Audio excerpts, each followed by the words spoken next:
Buenos días. Esta es la quinta sesión de Levítico y les invito a abrir sus Biblias en Levítico capítulo 3. Para ustedes que van llegando esta mañana o anoche, vamos a repasar brevemente ciertas cosas. Este libro de Levítico, el nombre quiere decir literalmente aquello que concierne a los levitas. Es el libro del sacerdocio y es importante para nosotros porque este libro nos enseña que Dios ha provisto un sacrificio, un sacerdote y un lugar. Y el Nuevo Testamento nos enseña que nosotros como creyentes en Cristo Jesús somos esas tres cosas. Somos, en primer lugar, un sacrificio, somos un sacerdote y somos un lugar. Cada creyente en el Señor Jesucristo. Así que este libro nos enseña lo que debe ocurrir dentro de nosotros como sacrificios, como sacerdotes y como el templo del Espíritu Santo. Estamos viendo actualmente las 5 ofrendas de este libro de Levítico, las 5 ofrendas o sacrificios de la ley de Moisés. Tenemos el holocausto que nos habla de la consagración total y cada ofrenda tiene su aplicación doble en el sentido de que la ofrenda demuestra lo que Cristo hizo por nosotros y por lo tanto lo que nosotros hemos de hacer como resultado. Así que habla de la consagración total de Cristo cuando se ofreció a sí mismo por nosotros en sacrificio y por supuesto nos enseña lo que Él requiere de cada uno de nosotros. Requiere una consagración total. Y en Romanos capítulo 12 vimos que son las mismas palabras que empleó el apóstol Pablo. Literalmente Romanos 12 dice que nosotros hemos de ser holocaustos. Así es el sentido. Así que la aplicación bíblica es directa. Y como decía ayer, es imposible entender el Nuevo Testamento sin entender muy bien este libro de Levítico. Y por eso tantos luchan para encontrar una verdadera espiritualidad, porque su conocimiento del Nuevo Testamento es un conocimiento superficial necesariamente, porque no entienden el fondo bíblico del Antiguo Testamento, y específicamente mucho tiene que ver con Levítico, con más de 60 referencias en el Nuevo Testamento. Ahora, luego la ofrenda de oblación. La oblación se trata del fruto de nuestras vidas. Y como vimos ayer, es la única ofrenda sin derramamiento de sangre. Sin embargo, el problema con muchos que quieren acercarse a Dios por medio de sus obras es que no se acercan primero a base de la sangre del Señor Jesucristo.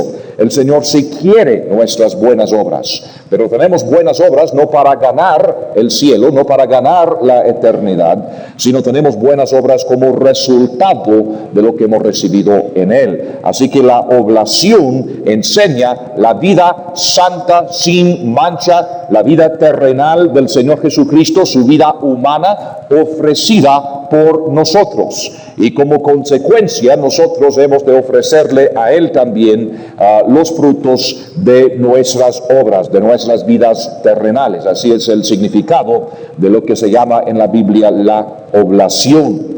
Y ahora, esta mañana, estamos listos para seguir con la tercera ofrenda, la que encontramos en Levítico capítulo 3. Levítico capítulo 3. Hablemos primero de la naturaleza de esta ofrenda. Primero vamos a examinar sus dos sentidos, es decir, de Dios hacia el hombre y luego del hombre hacia Dios. Esta ofrenda, la ofrenda de paz, nos enseña lo que Dios ha hecho en el sacrificio de Cristo para reconciliarse con nosotros y viceversa. La ofrenda de paz es importante porque la Biblia nos dice que Él es nuestra paz. Ahora, noten por favor lo que he dicho. No dije que Dios hizo la paz. Eso sí, pero es más. No tan solo hizo la paz o la reconciliación, sino la Biblia nos dice que Él es nuestra paz. Ahora, para ver muy bien la aplicación neotestamentaria de esta ofrenda, vamos a buscar Efesios capítulo 2, el versículo 13. Efesios capítulo 2, el versículo 13. A propósito, todo el libro de Efesios tiene mucho que ver con esta ofrenda. En Efesios 2:13, Pablo explica lo que Cristo ha hecho. Y dice, Efesios 2:13, pero ahora en Cristo Jesús, vosotros que en otro tiempo estabais lejos, habéis sido hechos cercanos por la sangre de Cristo, porque Él es nuestra paz. Él es nuestra paz. Esta frase es la clave de que ambos pueblos hizo uno, derribando la pared intermedia de separación, aboliendo en su carne las enemistades, la ley de los mandamientos expresados en ordenanzas, para crear en sí mismo de los dos un solo y nuevo hombre, haciendo la paz, y mediante la cruz reconciliar con Dios a ambos en un solo cuerpo, matando en ella las enemistades. Es decir, que Él hizo la paz y Él es la paz. Como anunció el ángel en el día de su nacimiento, y en la tierra paz. No vino para traer la paz, Él es la paz. Y en la tierra, paz. La paz de Dios ahora está en la tierra. Y este es el sentido del anuncio aquella noche en que nació el Señor Jesucristo.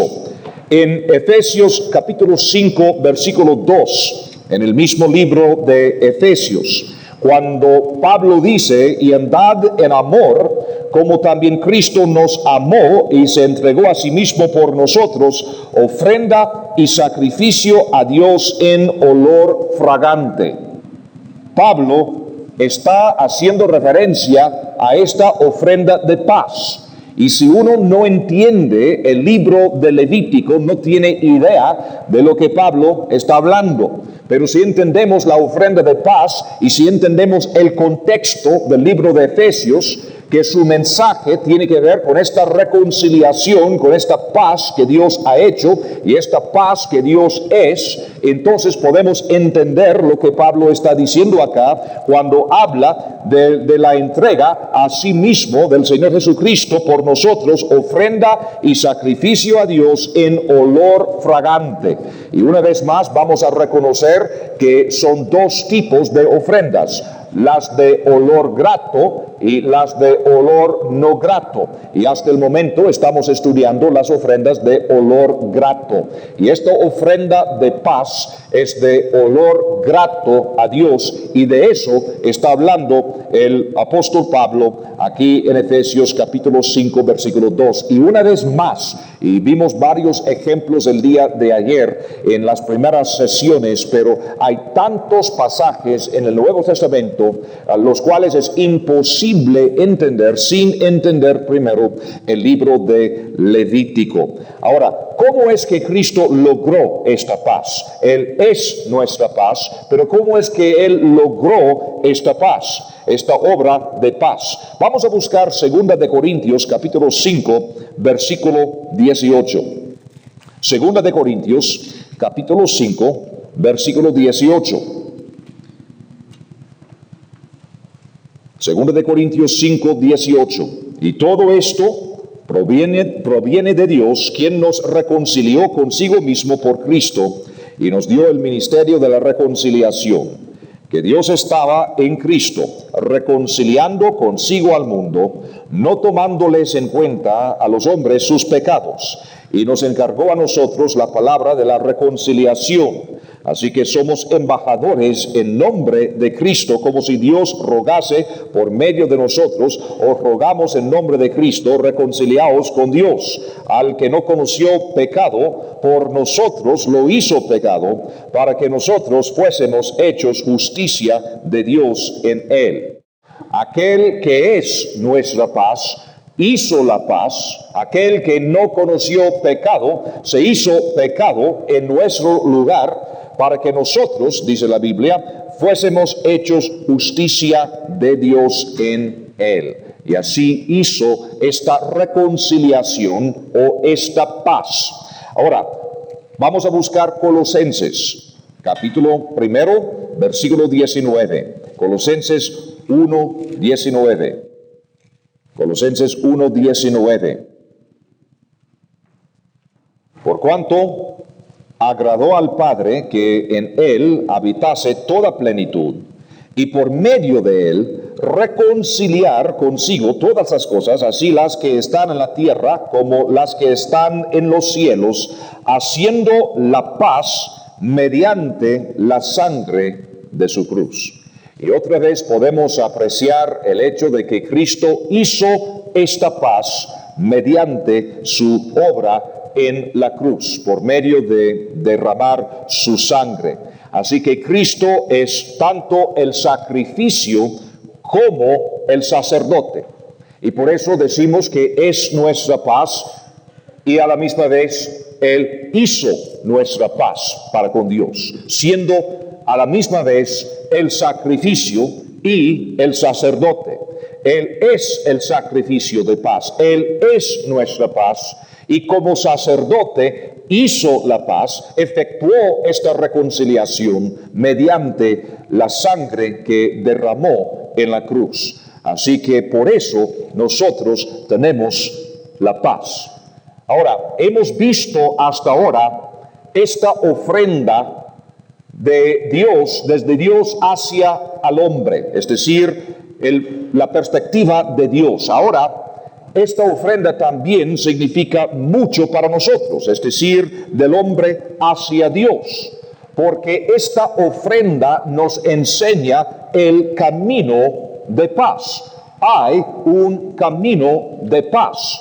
En Isaías capítulo 59, Isaías 59, el versículo 8, encontramos este camino profetizado. Isaías 59, versículo 8, donde el Señor habla de aquellos que no conocieron camino de paz, ni hay justicia en sus caminos. Sus veredas son torcidas, cualquiera que por ellas fuere, no conocerá paz. Cristo habló de dos caminos. Uno de estos caminos es camino de paz. Y el otro camino es camino que no es de paz. En Lucas 1:79, Lucas 1:79, tenemos la profecía de Zacarías, padre de Juan el Bautista. Y dice, hablando de la misión del Cristo, para dar luz a los que habitan en tinieblas y en sombra de muerte, para encaminar nuestros pies por camino de paz.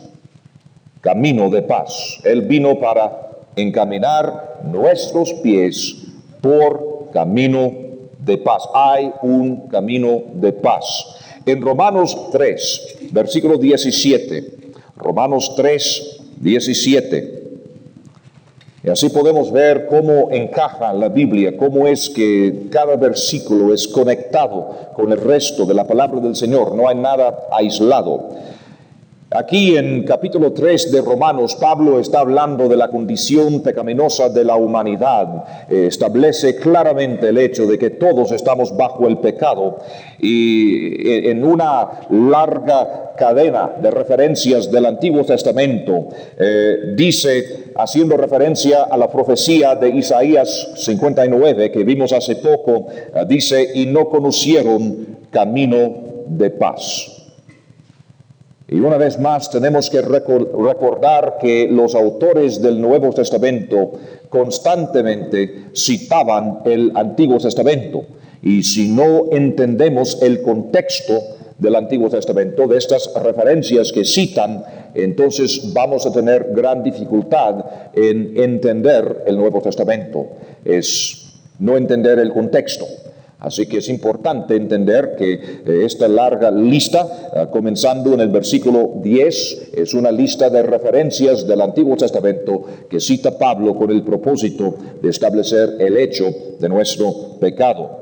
Ahora, nosotros, para andar en este camino de paz, podemos aprovechar las muchas invitaciones de Dios. En Romanos 5, después de haber establecido no tan solo el hecho del pecado humano, sino la obra reconciliatoria de Cristo en la cruz, Pablo anuncia en capítulo 5 de Romanos, el primer versículo: justificados pues por la fe, tenemos paz para con Dios por medio de nuestro Señor Jesucristo. Qué rico eso, saber que un ser humano, un pecador, puede tener paz para con Dios. Hay muchos que están buscando esa paz. De hecho, yo digo que cada ser humano que sea honesto está buscando esa paz. El problema es que muchos andan por otro camino. Hay un solo camino de paz, y es la obra del Señor Jesucristo que nos da esta paz para con Dios. Y esta ofrenda de paz nos recuerda, pues en los días del Antiguo Testamento profetiza esta paz para con Dios que uno puede disfrutar.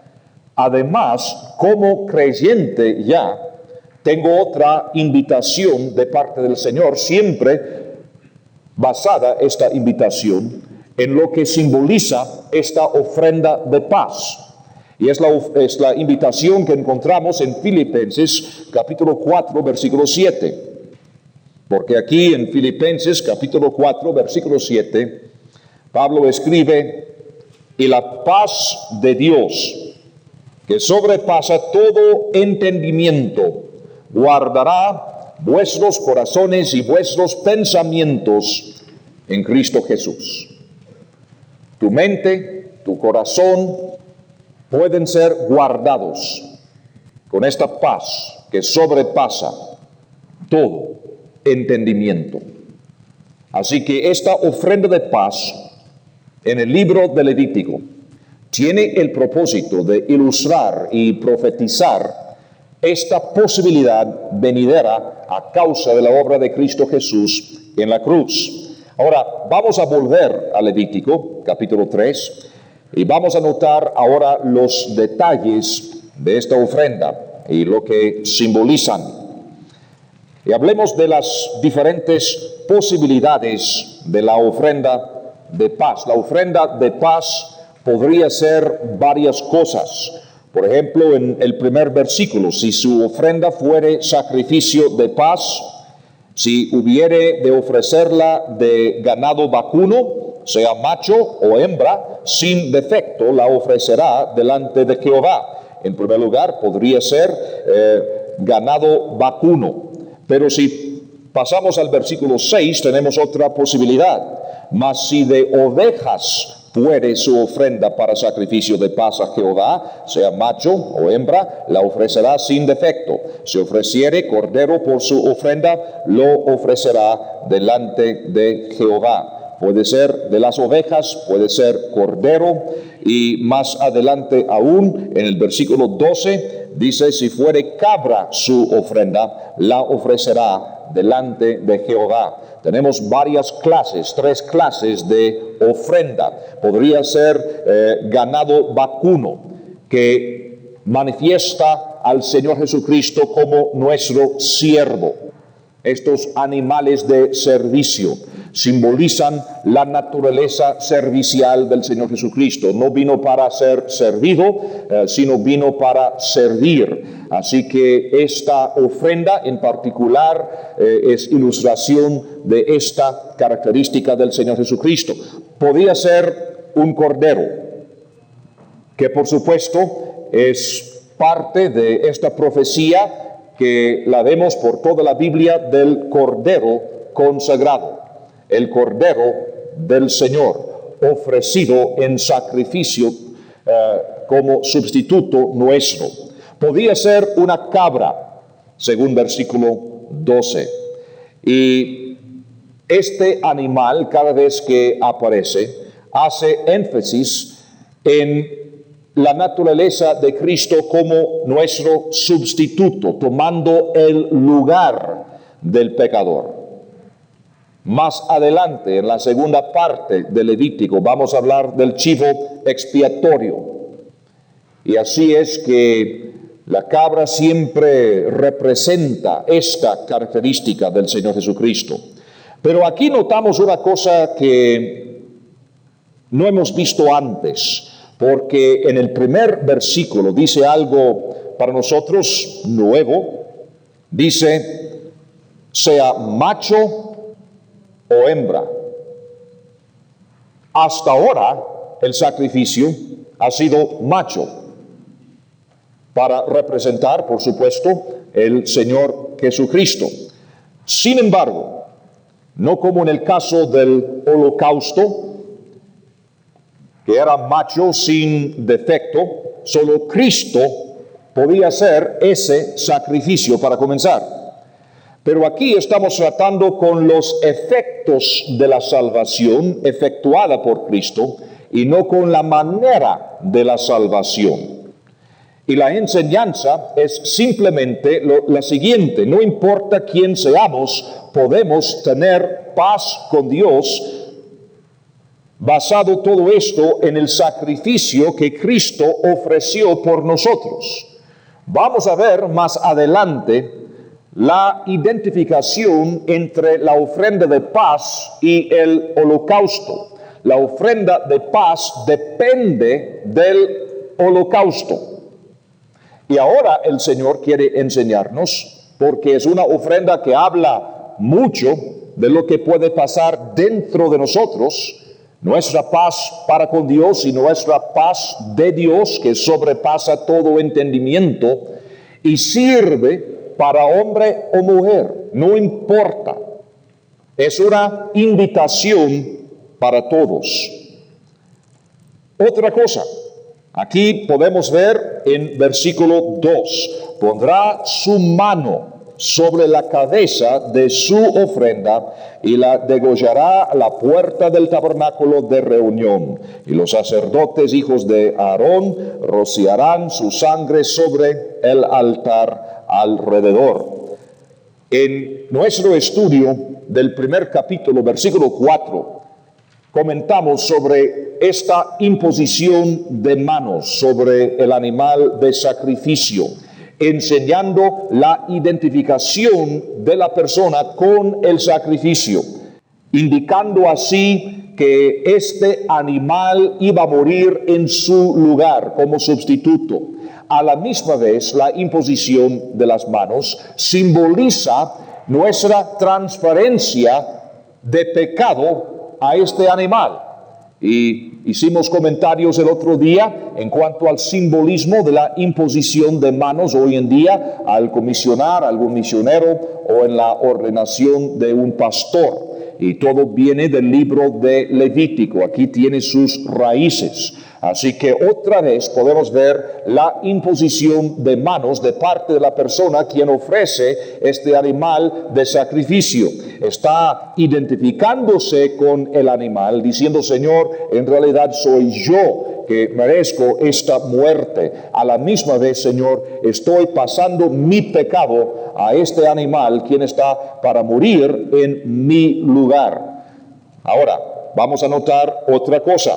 Vamos a ir otra vez al versículo 3 de Levítico capítulo 2 y vamos a notar el énfasis de esta ofrenda, porque esta ofrenda hace énfasis en cierta parte del cuerpo y vamos a ver cuál es.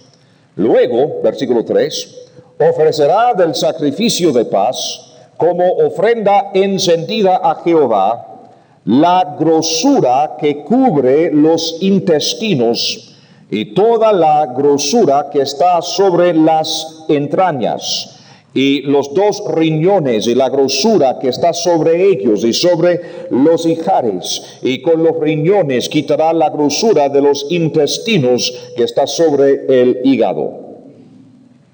El énfasis está sobre los intestinos y las entrañas. Y vamos a ver que a través del capítulo, este énfasis sigue. En el versículo 9 dice: y del sacrificio de paz ofrecerá por ofrenda encendida a Jehová la grosura, la cola entera, la cual quitará a raíz del espinazo, la grosura que cubre todos los intestinos y toda la que está sobre las entrañas. En versículo 14 vamos a notar otra vez el mismo énfasis. Después ofrecerá de ella su ofrenda encendida a Jehová, la grosura que cubre los intestinos y toda la grosura que está sobre las entrañas. En todo el capítulo estamos viendo el mismo énfasis.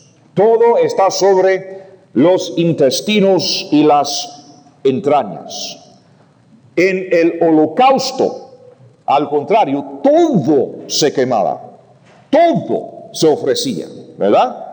Ahora, en la ofrenda de paz, tenemos otra cosa, otro énfasis. Ahora no es todo que se quema, sino tan solo los intestinos y las entrañas. Porque el asunto verdadero que se trata aquí en esta ofrenda de paz, el asunto básico tiene que ver con lo que está adentro.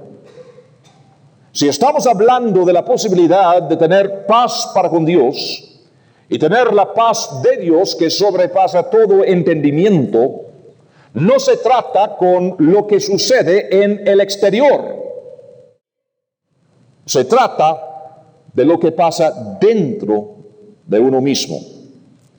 Porque adentro es el sitio de la satisfacción completa, lo que pasa en el interior del hombre. Por ejemplo, vamos a ver este énfasis en el Salmo 63, el versículo 5.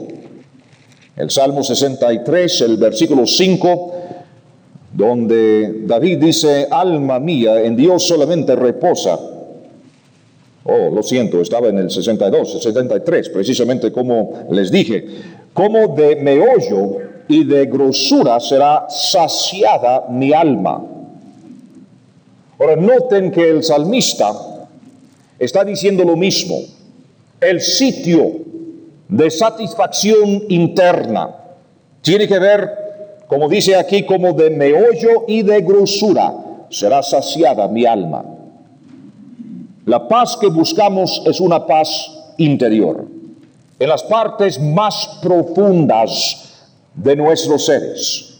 Estas partes representadas en la Biblia por los intestinos, por las entrañas del ser humano. Ahora, una pregunta: ¿cómo es posible llegar a estas partes? ¿Cómo es posible llegar a las entrañas de una persona? Digamos que uno visita a su médico y el médico le dice: señor, usted tiene un problema muy serio y le vamos a operar, porque usted tiene un problema muy adentro en sus intestinos y es necesario efectuar una operación. Y la persona dice: pero doctor, estoy muy ocupado y no tengo tiempo. Entonces, ¿por qué no hacemos una cosa? Aquí dejo mis intestinos y usted hace lo que tiene que hacer y yo paso mañana para recogerlo.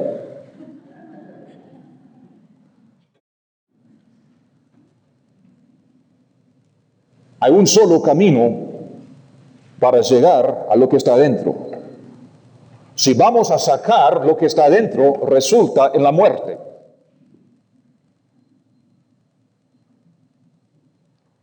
Si vamos a sacar las entrañas y los intestinos para ofrecerlos al Señor, es necesario pasar por la muerte. Uno tiene que morir. Es por eso que la gran mayoría, aún de los creyentes, no tienen la paz de Dios que sobrepasa todo entendimiento. Porque para tener esta paz hay que morir. Hay que morir. Hay una cosa asombrosa que se dice en el versículo 5. Hice una referencia a este dato hace poco, pero ahora vamos a ver precisamente lo que dice en versículo 5. Y los hijos de Aarón harán arder esto, hablando de las entrañas, los intestinos. Harán arder esto en el altar. Ahora, cuidado. Sobre el holocausto que estará sobre la leña que habrá encima del fuego. Es ofrenda de olor grato para Jehová.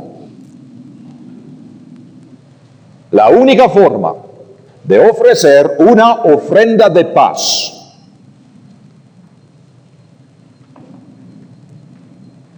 es poner esta ofrenda sobre el holocausto. Y ahora podemos aplicar todo lo que vimos ayer. Si no entendemos bien el holocausto, se nos pasa por alto. Pero si entendemos lo que es el holocausto, lo que representa, si entendemos las palabras de Pablo en Romanos capítulo 12, cuando dice, utilizando la misma palabra que usaban los judíos para hablar del holocausto, que la responsabilidad nuestra, nuestro servicio racional es ofrecernos en holocausto. Es por eso que muchos no tienen la paz de Dios que sobrepasa todo entendimiento. Porque es imposible ofrecer una ofrenda de paz sin poner la ofrenda sobre el holocausto. Y ahora podemos entender por qué es que esta ofrenda puede ser macho o hembra. No hace sentido ahora porque se echa sobre el macho sin defecto. No importa si uno sea hombre, mujer, niño, joven, se echa sobre el holocausto. Siempre, siempre. Sin holocausto no hay ofrenda de paz. Sin Romanos 5, versículos 1 y 2, que vimos hace poco, hablando de la paz para con Dios, mediante la sangre de Cristo Jesús, no habrá Filipenses 4:7, la paz de Dios que sobrepasa todo entendimiento. Sin Romanos 12, versículos 1 y 2, el holocausto, no puede haber Hebreos capítulo 13, versículo 15. Donde dice, así que ofrezcamos siempre a Dios por medio de él sacrificio de alabanza, es decir, fruto de labios que confiesan su nombre. Hay muchos sacerdotes hoy en día, con toda sinceridad, tratando de alabar al Señor, pero el Señor no acepta su alabanza si no hay holocausto.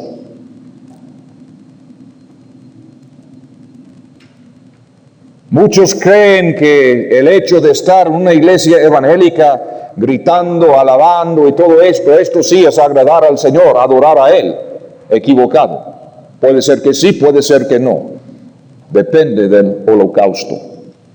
Porque el Señor no acepta nuestra alabanza si no se echa sobre el holocausto. Hay que pensar en estas cosas. Siempre queremos pensar en lo exterior. Mira lo bello que cantamos. El Señor estará alegre.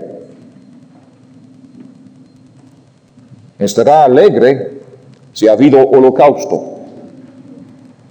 Y para ofrecer ofrenda de paz, de olor grato, es necesario morir para sacar las entrañas. Es imposible hacer esto sin morir. Morir a sí mismo, morir al mundo, morir al pecado, a la vida pasada. Es imposible. Es una tragedia ver la superficialidad de muchas iglesias, pastores, hermanos y hermanas hoy en día. Personas sinceras, personas muchas veces sinceramente salvas, pero no pueden crecer ni lograr la victoria espiritual porque no entienden la Biblia. Es imposible entender el Nuevo Testamento sin entender este libro de Levítico. ¿Cuántos pasajes hemos visto ya en estas 4 horas y más que tenemos de estar estudiando? Versículos que son imposibles de entender en el Nuevo Testamento sin entender primero este libro de Levítico. Hemos visto una y otra referencia del Nuevo Testamento a este libro. Referencias totalmente malentendidas si no entendemos el pensamiento que estaba en la mente del autor en el momento de escribir esas palabras. Ahora, vamos a ver otra cosa. Ya que hemos hablado un poco de la naturaleza de esta ofrenda y el énfasis de la ofrenda, vamos a ver que esta ofrenda también profetiza algo futuro, algo que mucho tiene que ver con nosotros hoy en día. Y por eso voy a llamarles a ver lo que se dice en el versículo 11. Y el sacerdote hará arder esto sobre el altar. Vianda es de ofrenda encendida para Jehová. Y además el versículo 16. Y el sacerdote hará arder esto sobre el altar. Vianda es de ofrenda que se quema en olor grato a Jehová. Toda la grosura es de Jehová. Pues antes pensaba yo que quiere decir que los gordos son más espirituales. No es eso. Es decir, que el Señor quiere todo lo que está dentro. Todo lo que está dentro de nosotros pertenece a Él. Pero noten lo que dice específicamente cuando dice el sacerdote hará arder esto sobre el altar. Vianda es de ofrenda que se quema en olor grato a Jehová. Esta vianda recibe otro nombre en Levítico 21-22. Vamos a adelantarnos un poco. Y vamos a ver aquí en Levítico 21, versículo 2.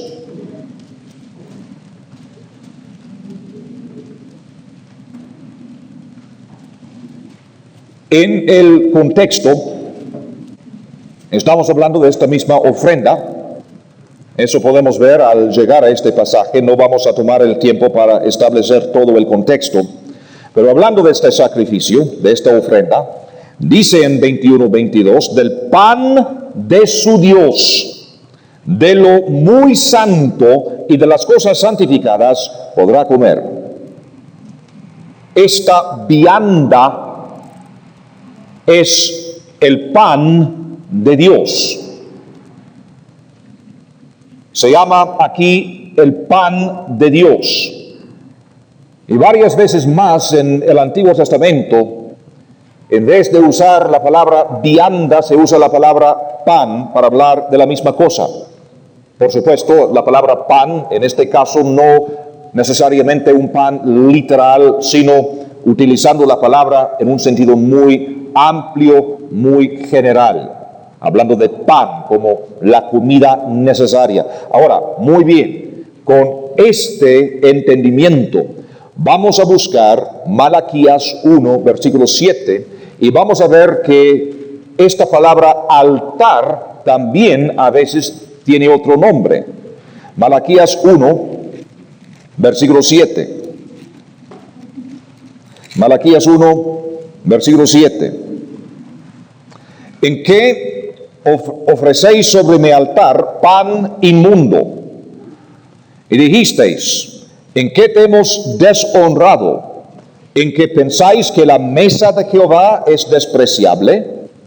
Ahora, noten una equivalencia entre mi altar, en la primera frase, y la mesa de Jehová en la última. El altar a veces se llamaba la mesa del Señor. Ezequiel 41 es otro ejemplo. Ezequiel capítulo 41, versículo 22. La altura del altar de madera era de 3 codos, y su longitud de 2 codos, y sus esquinas, su superficie y sus paredes eran de madera. Y me dijo, esta es la mesa que está delante de Jehová. El altar a veces se llama mesa. Una mesa es un lugar de comunión. Nos sentamos a la mesa para tener comunión. Esta mañana el hermano Timoteo y yo estuvimos desayunando con Felipe y su señora y ayer mismo en el hotel estuvimos desayunando y primera vez que nos vemos desde hace muchos meses y pasamos como 2 horas hablando. Y el mismo mesero esta mañana estaba allí y Felipe bien rápido dice, y la nota por favor.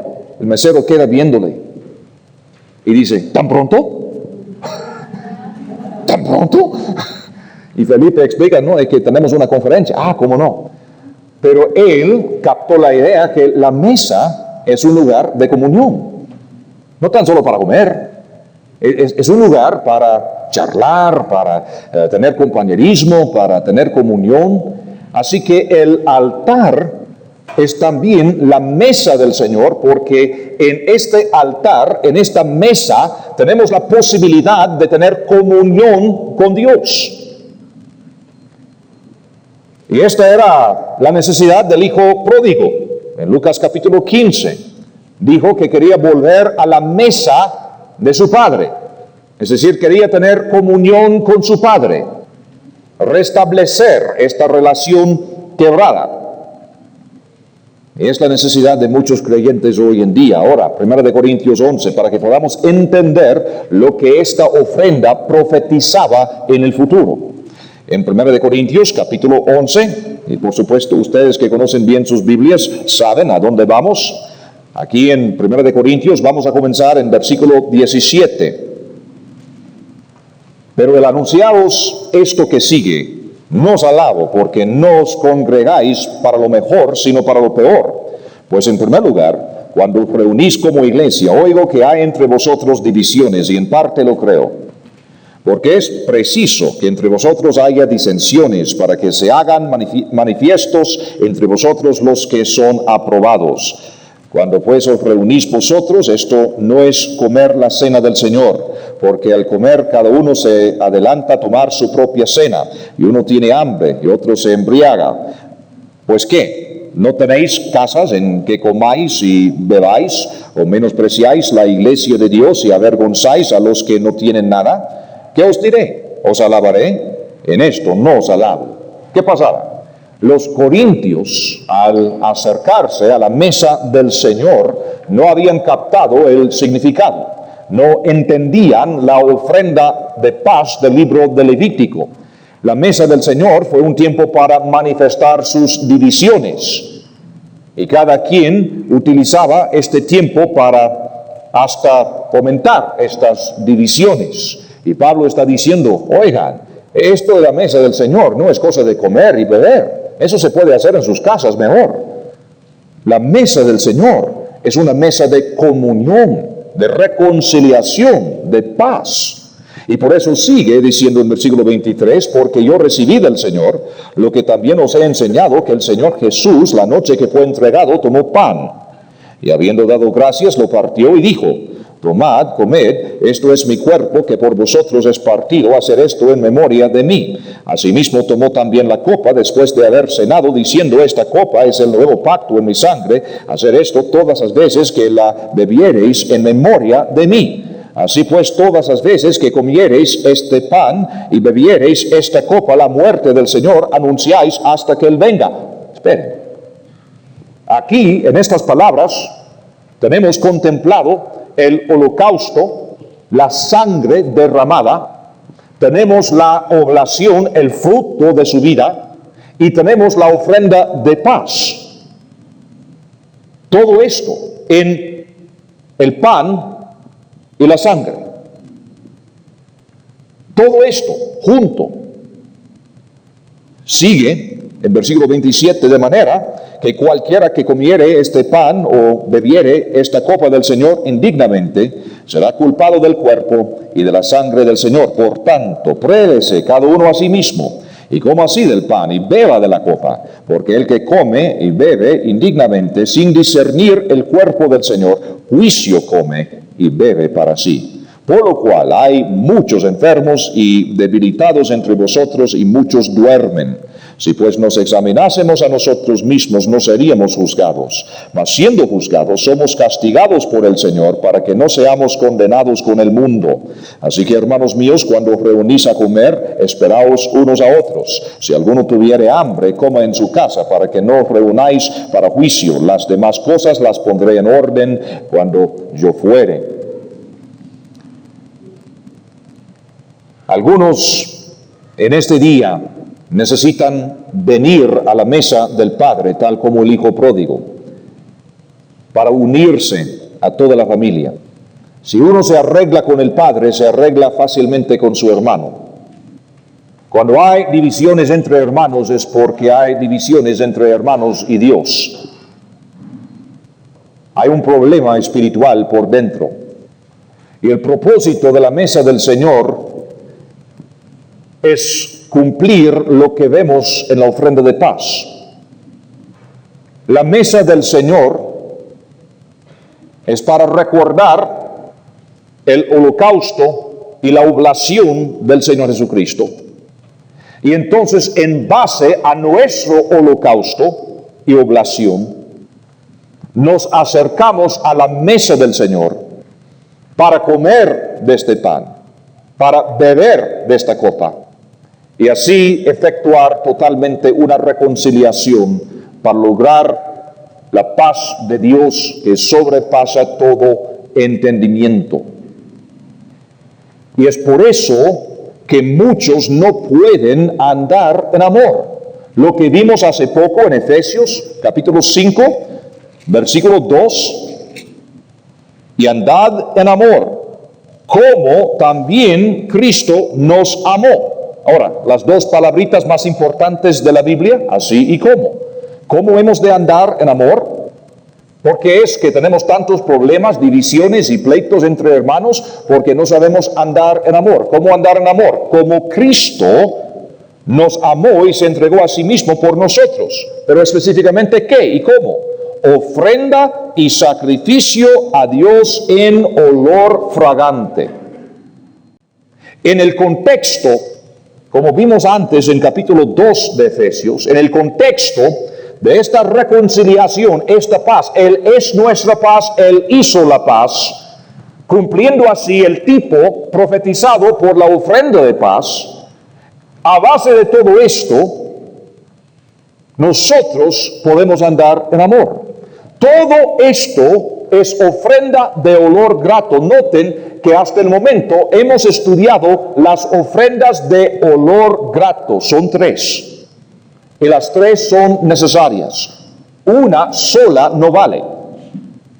Y ahora, resumiéndolo todo, podemos andar en amor a base del holocausto y ofrenda de oblación y la paz hecha por Cristo en la cruz. Nosotros, acercándonos a Él a base de nuestro holocausto, Romanos 12, a base de nuestra oblación, Efesios 2:10, nuestras obras ofrecidas a Él, podemos entonces experimentar esta reconciliación con Dios, podemos tener esta paz de Dios que sobrepasa todo entendimiento y por lo tanto andar en amor con nuestros hermanos. Y si nosotros no entendemos estas cosas, es por eso que no andamos en amor. Qué lástima que hay tantos jóvenes o adultos quienes aceptan al Señor con toda sinceridad, aman a Dios, siguen creciendo hasta cierto punto, pero si no pasan de la superficie para entender la Biblia, no tan solo sacando unos versículos de acá, de allá, hablando acerca de la Biblia, sacando cosas de la Biblia, si no pasan a entender la Biblia en su totalidad, no pueden seguir creciendo. Y por eso, tarde o temprano, llegan a tener problemas, pleitos, divisiones, entran en la política eclesiástica y toda la cosa, porque no saben otra cosa que hacer. Y no entienden el camino de paz. Y no entienden cómo es que estas cosas se relacionan. No puede haber paz en la vida de uno hasta que el holocausto esté sobre el altar. No puede haber. Esta ofrenda es una ofrenda muchas veces pervertida. Un ejemplo clásico se encuentra en Proverbios 7, versículo 14. Por supuesto, en Proverbios capítulo 7 estamos hablando de cómo es que una ramera funciona, las artimañas de la ramera, según el título que muchas Biblias llevan ahí en el capítulo 7. Y a propósito, no vayan a pensar tan superficialmente para creer que se trata tan solo de una ramera literal. Si uno lee toda la Biblia, encontrará la gran ramera en Apocalipsis capítulo 17, que es la culminación de toda falsa religión. Y las sectas falsas y la falsa religión funciona precisamente como cualquier ramera en cualquier lugar del mundo. Las rameras operan hoy día como han operado a través de todos los siglos, y las falsas religiones y las sectas operan de la misma manera. Si uno quiere saber cómo combatir a las sectas, en vez de tener estos cursillos donde uno se arma con versículos para estar tirando versículos a los de las sectas falsas, mejor estudiar pasajes como Proverbios capítulo 7 para entender realmente lo que está pasando. Pero noten en versículo 14, ella dice: sacrificios de paz había prometido, hoy he pagado mis votos, es decir, estoy bien, ya he cumplido con el rito.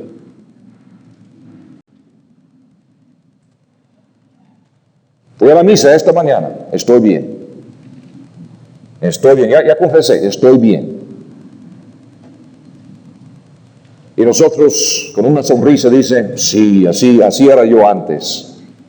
Así son muchos ahora. Pensando que el participar en la mesa del Señor les dé alguna posición ante Dios. Ya fue la Santa Cena. Y tenemos esta idea de que por el hecho de participar en la Santa Cena, que algo mágico nos pasa, sin entender que no habrá ofrenda de paz sin poner la ofrenda sobre el holocausto. Si no hay holocausto, no hay ofrenda de paz. No es el rito, no es el formalismo, tiene que ver con las entrañas y los intestinos. Nuestra necesidad hoy día es la necesidad que vemos en el Salmo 66, versículo 13. El Salmo 66, versículo 13. Entraré en tu casa con holocaustos, te pagaré mis votos, que pronunciaron mis labios y habló mi boca cuando estaba angustiado. Holocaustos de animales engordados te ofreceré. Con sahumerio de carneros te ofreceré en sacrificio bueyes y machos cabríos. Ahora está hablando de la ofrenda de paz. Venid, oíd todos los que teméis a Dios, y contaré lo que ha hecho a mi alma. A él clamé con mi boca y fue exaltado con mi lengua. Si en mi corazón hubiese yo mirado la iniquidad, el Señor no me habría escuchado. Mas ciertamente me escuchó Dios, atendió a la voz de mi súplica. Bendito sea Dios, que no echó de sí mi oración, ni de mí su misericordia. ¿Y por qué no lo hizo? Porque se acercó primero a base del holocausto, para poder luego ofrecer sus oblaciones y su ofrenda de paz. Sin estas tres ofrendas, sin entender qué son, cómo se relacionan, es imposible entender totalmente la responsabilidad que tenemos como sacerdotes neotestamentarios que somos. Muy bien, vamos a descansar unos 5 minutos para luego seguir adelante.